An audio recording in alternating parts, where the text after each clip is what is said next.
Have you ever woken up one morning, looked around and wondered, is this really all there is? I've asked myself that question hundreds of times.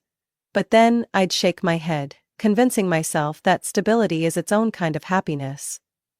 My life had no grand twists, no dramatic relationships, no impulsive decisions leading to disastrous consequences. It was just me, my books, and the perfectly predictable repetition of each day. My name is Claire Robinson. I'm 31 years old, and if you're looking for an extraordinary story filled with epic adventures or passionate love affairs, mine is probably not what you want to hear. But if you want to know how an ordinary woman got swept into a whirlwind she never saw coming, then stick around. I work at the Crestwood Public Library, a small place tucked away in the quiet fields of the Midwest. It's not a glamorous job, but I love it. The towering bookshelves covered in dust, the faint scent of old paper in the air, the soft rustling of pages turning, it all makes me feel safe. I like the order of this place. No one expects much from a librarian. I don't have to try to be interesting or force myself to fit in. My days follow a simple routine. Wake up at 6:30 a.m., make a strong cup of coffee, throw on my favorite worn-out cardigan, and walk to the library. I work until 5 p.m., putting books back in their proper places, after someone has carelessly misplaced them, sometimes helping a child find their favorite storybook. Then, I return to my small third-floor apartment in an old building, the only place I truly feel I belong. Friends? I have a few, but none too close. Most are married with kids, wrapped up in family gatherings on weekends. Things I don't have, and I'm not even sure I want. Romantic relationships? Never a priority. I've dated a few times, but no one ever had the patience to understand someone like me. And I never felt the need to change just to please someone else. I'm not lonely. At least, that's what I keep telling myself. I have books to keep me company, imaginary worlds to escape into whenever reality becomes too heavy. I don't need anything else. Or maybe, I just want to believe that. But life has a way of shaking things up, even for those who think they have everything under control. And I was about to learn that in a way I never expected. That day started like any other. I arrived at the library earlier than usual, unlocked the doors, turned on the soft yellow lights, and slowly walked through the aisles checking if any books were out of place. Everything was in its proper order, just the way I liked it. Quiet, predictable. But the silence didn't last long. Around midday, as I was focused on updating the list of new arrivals, a voice spoke from behind me. "Excuse me, could you help me find a book?" I turned around and nearly startled. Standing in front of me was a tall man, relaxed in posture but carrying an effortless confidence, the kind of confidence I wasn't used to. "What genre are you looking for?" I asked, keeping my voice as steady as always. "I'm not sure. Anything you think is worth reading." He smiled. A casual, easy smile, with a hint of playfulness, as if he was waiting to see how I would react. I narrowed my eyes slightly, wondering if this was some kind of joke. No one came to the library asking a stranger to pick out a book for them. But his gaze held no trace of amusement, just curiosity. I cleared my throat, pushing away the unexpected awkwardness bubbling inside me. "Well, do you prefer fiction or nonfiction?" "Surprise me." I nodded, took a step back, and turned toward the classic literature section. I pulled a book off the shelf and handed it to him. "Try this one." He took it, flipped through a few pages, then looked up at me, his green eyes lighting up as if he had just discovered something intriguing. "Thanks, Claire." "Thanks, Claire, I'm Jack. Jack Sullivan." Jack Sullivan. His name echoed in my mind as he walked out of the library with the book in his hand. I assumed, like most visitors, he would read it and disappear. I was wrong. The next day Jack came back. The book was great. "Got any other recommendations?" He leaned against the counter, his interest in me unmistakable. I handed him another book, then the next day, and the day after that. Jack didn't just come for the books. He came to talk. At first, our conversations revolved around literature. But gradually, they expanded. Small stories. Personal interests. Things that made us laugh. Jack had a way of making any topic engaging, as if he could turn even the most mundane subject into something fascinating. He carried the confidence of someone who wasn't afraid of being misunderstood. And most importantly, he listened. In a way no one ever had before. I didn't know what drew him to me, a quiet librarian with nothing special except a room full of books. But his attention never felt forced or fake. 1 week passed, then 2, then 3. I grew used to Jack's presence, to the point that, on the day he didn't show up, I found myself staring blankly at my computer screen, realizing I was waiting for him. And I wasn't sure if that was a good thing, because I had never let anyone into my life so easily before. But somehow, Jack Sullivan had. I once thought that marrying Jack was the best decision of my life. He came into it like a fresh breeze, pulling me out of the monotonous loop of my old routine. Jack made me laugh, made me feel special, and, most importantly, he listened to me. After a year of dating, his proposal came naturally, sincere yet effortless. And I said yes without a moment of hesitation. Our wedding was held on a warm autumn afternoon. Nothing extravagant, just a cozy ceremony with a few close friends. I believed in what we had, convinced that marriage would only make things better. But I was wrong. The first signs of change came slowly, like cold drafts slipping through the cracks of a window. Subtle yet enough to make me shiver. Jack was no longer the gentle man I had known. It wasn't an overnight transformation, but little by little, I started noticing the distance in his eyes, the indifferent remarks and, most of all, the silence when I needed him the most. At first I thought it was just work stress, temporary exhaustion, but then I realized these weren't fleeting moments, they were becoming the norm. And then there was his family. I had met them a few times before the wedding, but our interactions had been nothing more than polite small talk. After the wedding, everything changed. "Claire, have you thought about getting a real job?" Margaret, Jack's mother, asked during a family dinner. I set my fork down, keeping my expression neutral.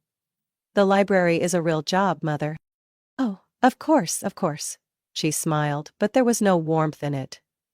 "But you know, Jack has such a promising career. A man needs a wife who can support him, not someone who spends her days lost in books." I glanced at Jack, hoping he would say something. But he simply kept his head down, focusing on his plate. As if he hadn't heard a thing. That night, for the first time, I felt like a stranger in my own home. Jack's father, Richard, rarely voiced his opinions as openly as Margaret. But his disapproval was just as evident. He would ignore my comments during dinner, or chuckle quietly whenever Margaret said something condescending toward me. Things only got worse when they started showing up unannounced. One afternoon, I came home from the library and found Margaret standing in my kitchen, her coat draped over the chair like she had lived there for years. "Oh, Claire, you're home." "I was just tidying up a little, the house was a bit messy." I tightened my grip on my bag, forcing myself to stay calm. "Since when do you have a key to my house?" "Jack gave it to me. Just in case." She smiled, smug and satisfied. I turned to Jack, waiting for an explanation, but he simply shrugged. "It's not a big deal, Claire. Mom just wants to help." But I knew. This wasn't help. This was control. And the worst part was that Jack wasn't on my side. Each passing day, I felt more and more like a guest in my own marriage. Bit by bit, I was being pushed to the sidelines, turned into an outsider in the life I once believed was mine. I had thought Jack was the only person who truly saw me in my quiet world. But now, I realized, he had never really seen me at all. I remember that day so clearly. The sky was gray, heavy clouds looming over the town, but I still felt happy. Jack and I had been engaged for a week. I was never one to believe in fairy tale weddings or love stories drenched in romance. But when Jack knelt before me, ring in hand, his eyes filled with certainty, I didn't hesitate. We were going to build a life together, That was all that mattered. But then, like a slap of reality, that conversation happened. "Claire, I need to talk to you about something important." Jack's voice was unusually serious, as we sat on my small apartment's couch. I remember how he didn't quite meet my eyes when he said it. "What is it?" I asked, my heartbeat quickening with an uneasy feeling I couldn't name. He pulled out a folder from his briefcase and placed it on the table in front of me. "My parents. They want us to sign a prenuptial agreement." I blinked, the words feeling so foreign that it took me a moment to process what he had just said. "A prenup?" I repeated, my voice sounding distant, almost detached. "It's just a formality, Claire," Jack rushed to explain, his tone careful, almost too light. "My parents are very cautious when it comes to finances. I don't care about it, but they do. They think that if we sign it now, it'll prevent any issues down the line." I stared at the papers before me, my fingers absently tracing the edge of the folder. "What do you think about this?" Jack was silent for a moment before letting out a small sigh. "I don't care about money, Claire. I love you. And I want to marry you. But if this will give my parents peace of mind, then what's the harm?" I bit my lip, my eyes locked on the first page of the contract. I had never cared about Jack's money. I had no idea how wealthy his family was, and frankly, I never needed to know. I loved him for the late-night conversations, for the way he made me laugh, for the evenings he patiently listened to me talk about the books I adored. Money had never crossed my mind.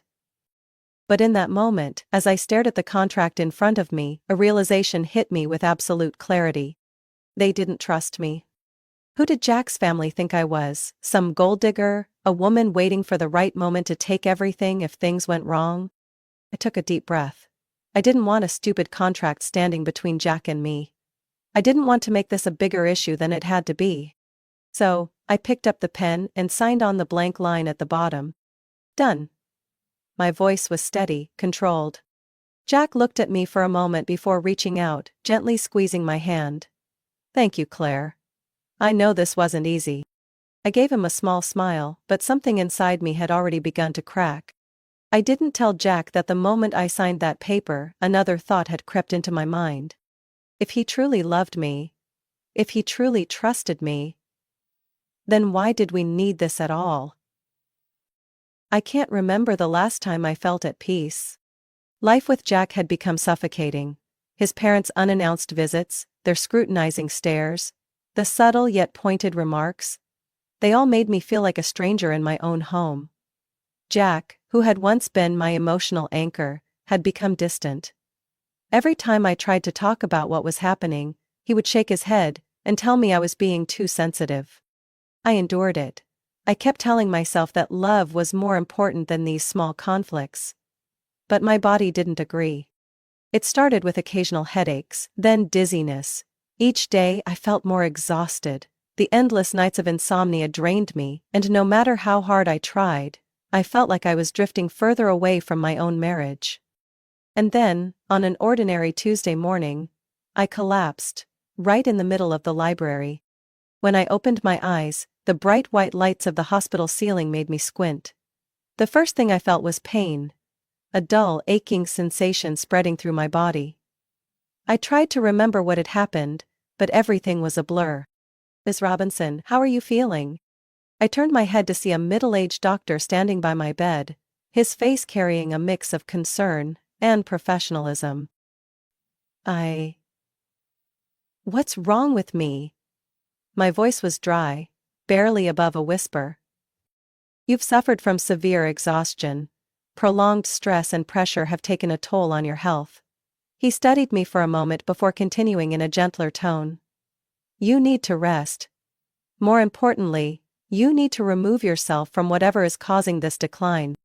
I let out a dry chuckle. "So I need to escape my own life?" The doctor said nothing, just gave me a knowing look before quietly leaving the room. I leaned back into the pillows, trying to take a deep breath, when a knock on the door pulled me from my thoughts. I turned, expecting to see Jack, or worse, his mother. But the person who entered was a complete stranger. A man in a well-tailored suit, carrying a leather briefcase, stood at the foot of my bed. His expression calm, but serious. "Are you Claire Robinson?" His voice was firm, but not unkind. "Yes." "Who are you?" I sat up slowly, an uneasy feeling creeping in. The man set his briefcase down on the small table beside my bed and opened it, pulling out a folder. "My name is David Lancaster. I'm the legal representative of Mr. Henry Caldwell." I frowned. "Who is that?" David hesitated slightly, as if surprised by my question. "Henry Caldwell was your uncle." My heartbeat quickened. That name. I hadn't heard it in over 15 years. Henry was my mother's younger brother, a peculiar and reclusive man. He had cut ties with the family a long time ago, and to be honest, I had no idea if he was even alive. David took a slow breath before continuing. "I'm sorry to inform you that Mr. Caldwell passed away 2 weeks ago." I didn't know how to react. Someone I once knew but had been absent from my life for so long was suddenly being spoken of in past tense. But David wasn't finished. "Before he passed, he left his entire estate to you." I blinked, thinking I had misheard him. "I'm sorry. What did you just say?" David flipped through the folder and pulled out a document. "Mr. Caldwell left a will, in which he bequeathed to you an inheritance worth $15 million, along with shares in 3 major companies. Additionally, you are now the owner of a mansion on the outskirts of New York, and a collection of valuable antique paintings and furniture." I sat there, completely frozen. $15 million, company shares, a mansion. Was this some kind of joke? David kept talking about legal procedures, but I couldn't hear him anymore.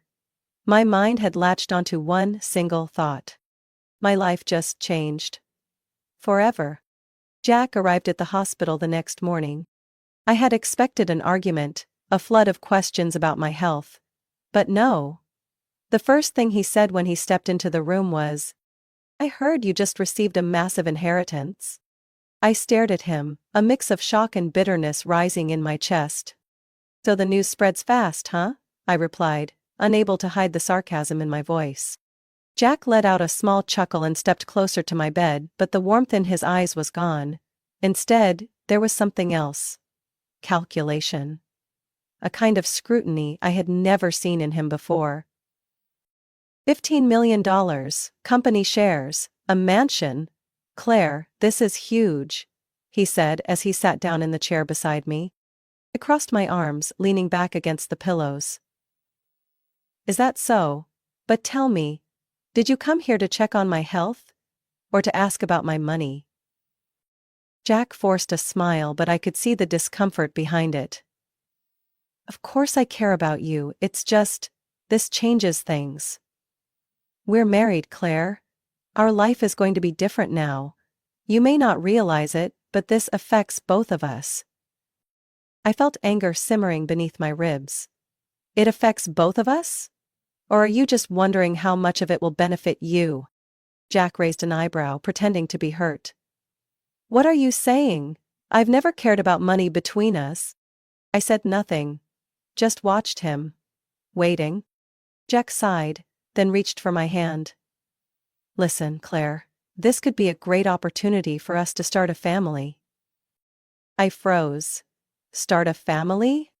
I know you weren't ready before, but now things are different. You have the resources to raise a child, to give them the best life. We can begin right away. I yanked my hand away from his. "You mean I should have a baby immediately? Just as soon as I found out I'm rich?" Jack's face remained calm, but I noticed his fingers clenching into a small fist.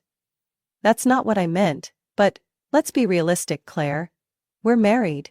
Having children is the natural next step. Besides..." He paused before continuing in a softer tone. "My mother thinks so too."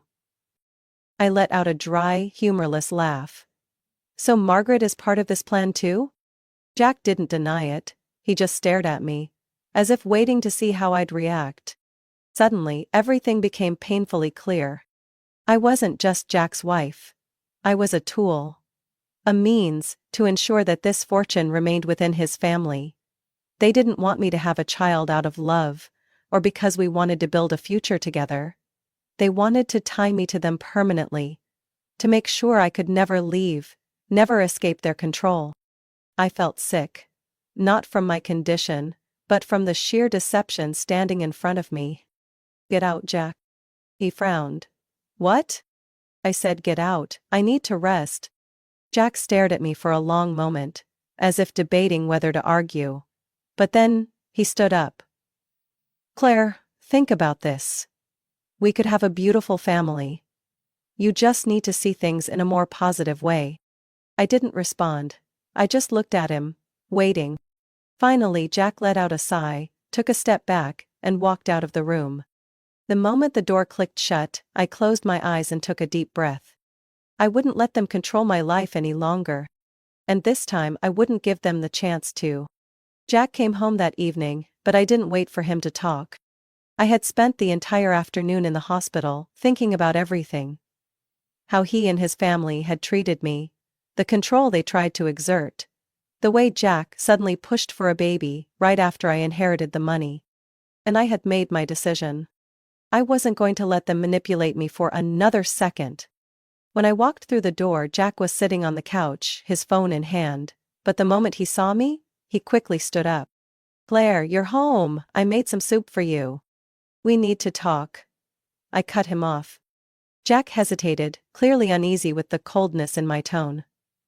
"What's wrong? You're still not feeling well. Don't stress yourself out." I took a deep breath, straightened my back, and met his gaze. "I want a divorce." The air in the room turned to ice. Jack stared at me as if he had misheard. "What?" "I want a divorce, Jack. I've had enough." His face went pale before quickly shifting into anger.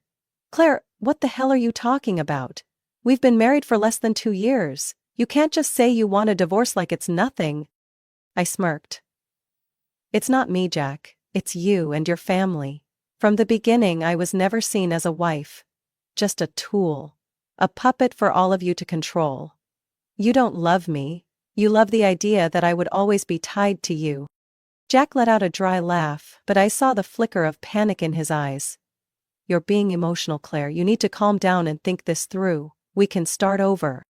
I crossed my arms, my voice like ice. "Start over? When? After I have a baby so I can never leave? After you and your mother control every cent I own?" Jack gritted his teeth, his patience clearly running thin. "Claire, do you hear yourself? You really think I only care about your money?" I met his eyes without hesitation. "Yes." A heavy silence fell between us. I walked over to the table, opened my bag, and pulled out a folder. I placed it down in front of him. "Do you remember this?" Jack stared at it, then his expression changed as he recognized what it was. The prenuptial agreement his family had insisted I sign. I smiled. Not the timid smile of the woman I used to be, but one filled with quiet victory. "You and your family were so proud of making me sign this, weren't you? To protect your wealth from me?" I pushed the folder toward him. "Well, guess what, Jack? This also protects me from you." Jack opened the folder and scanned the document. I watched as his anger built, the reality of the situation sinking in. He knew. According to the agreement, everything I owned, including my inheritance, belonged solely to me. Jack had no claim to a single cent. And since he had never contributed financially to our marriage, he wasn't entitled to anything from the divorce. Not a penny. "You thought you were smart when you forced me to sign it." My voice was cold. "But in the end, it's the very thing that leaves you with nothing." Jack shot up from his chair, his face red with rage. "Claire, you can't do this. I'm your husband." "You were never really my husband," I said firmly, my voice carrying a finality that left no room for argument. I picked up my bag and turned toward the door. "I've already hired a lawyer. The divorce papers will be sent to you soon. And I hope we never see each other again." Jack lunged forward, grabbing my wrist. "Claire, don't do this. We can..." I yanked my arm free. Goodbye, Jack. Then, I walked out of the house I once called home. But this time, I wasn't leaving in fear.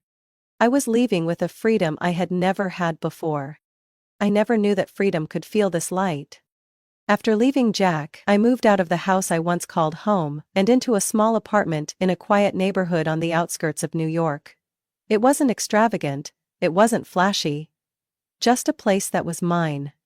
A place untouched by the control and manipulation I had endured for so long. The divorce happened faster than I expected. When I received the final papers confirming that I was no longer tied to Jack in any way, I sank into the old armchair in my apartment, took a sip of coffee, and breathed in deeply. I did it. I got out. Jack tried to contact me a few times after that. The late-night calls, the long, desperate messages begging me to reconsider. But I never answered. I had wasted too much time enduring him, enduring his family. It was time for me to live my own life.